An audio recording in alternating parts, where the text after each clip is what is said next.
Good morning, afternoon, evening. Of course, that depends on where you are in the world. I am LeTonya, your resident brand protection attorney, and wanted to drop in again and share a really short brand protection tip. So, guys, this is very important, right? So you have heard me talk about online contracts and some of those dangers. I have had an influx, and I've talked with some of my colleagues as well. And I'm going to have a couple of other experts who can do some lives with me, and they're going to be a part of some of the brand protection.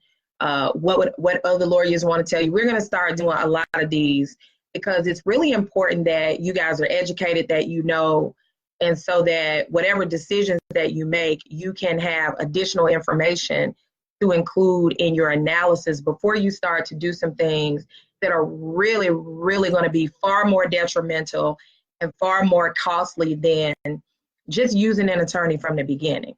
And so I want to talk today about the dangers of using online trademark services. So I'm just going to say, if you know someone that you care about, you need to make sure that they're tagged. You need to make sure that you share this video with them.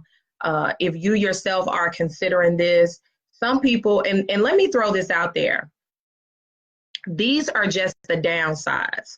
So I want to make sure, because you're going to have some people say, well, I use the online trademark service. I didn't have this problem. So of course, people that don't have the problem, I mean, we're not talking to you, right? But you may have the problem later on, and it may be that you didn't have the problem with that particular trademark. So I want to talk again about some things that you need to be aware of when you're using online trademark services. So I want to share a little bit of a story. Someone reached out to me, a small business owner. They had utilized the trademark service a couple years ago. And the facts as were told to me, because again, I was not involved in this process, but the facts as were told to me is that they submitted all the information that the company asked for. They paid the company and all of that. Long story short, this was a couple of years ago.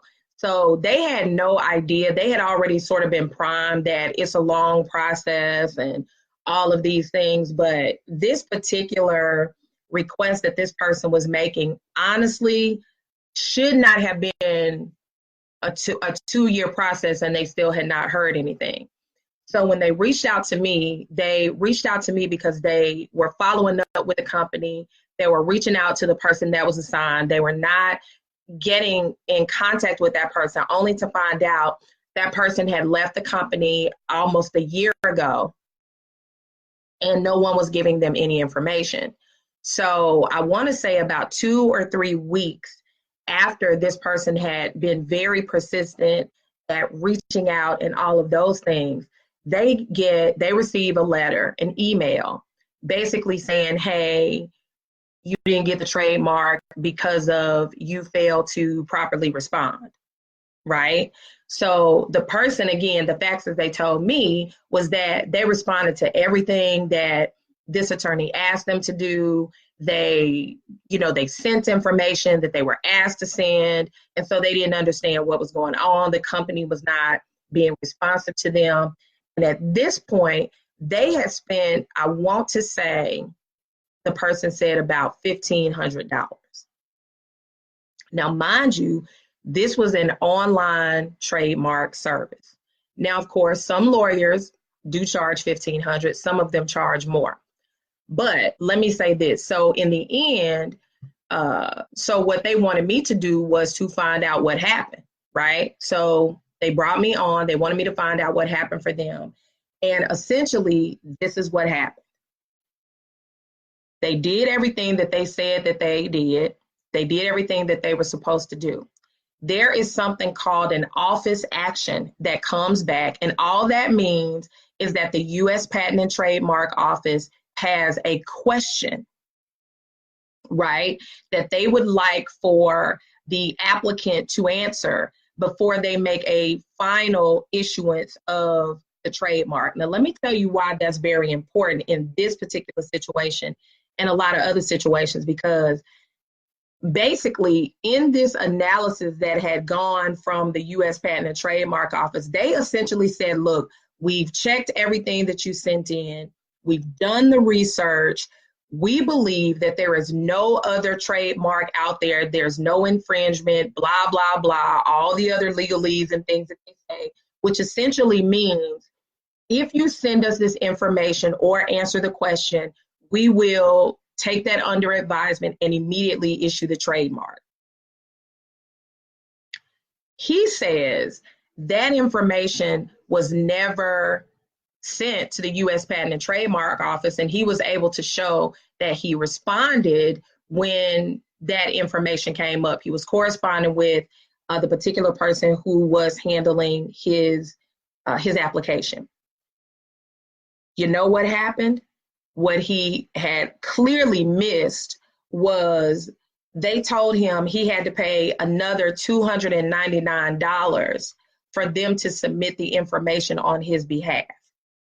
So he missed the request for additional information.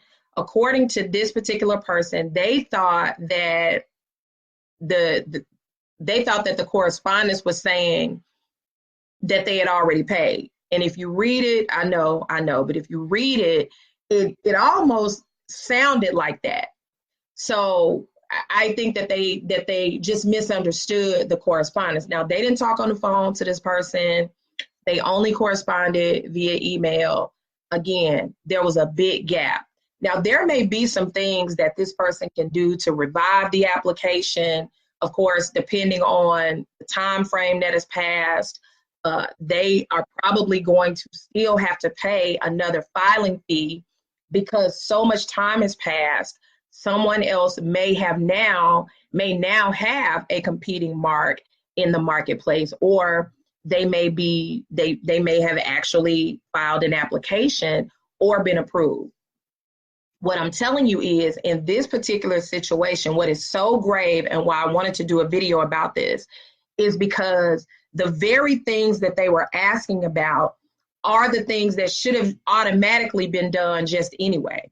There's certain things there's certain words and certain items and things of that nature that you cannot stake an ownership claim to. You have to just let the U.S. Patent and Trademark Office know that up front.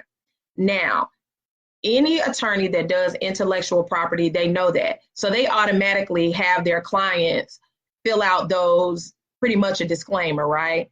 Basically saying, I'm not trying to trademark just this, I'm trying to trademark that. And so it clearly lays it out so that you don't have to worry about an office action coming back. You don't have that problem. You don't have to worry about whether or not it's going to be held up. And most importantly, you don't have to worry about having to spend additional money. And so if you think about it, for example, this person had already spent $1,500, right, with that particular online company. They had waited now over 2 years only to find out that there was this one thing that needed to be done, that it may be too late to do. They paid me to do pretty much a backwards investigation to backtrack exactly what was going on because no one was communicating with them. And so essentially, he paid more and still doesn't have the trademark, right, than if he had just utilized an attorney.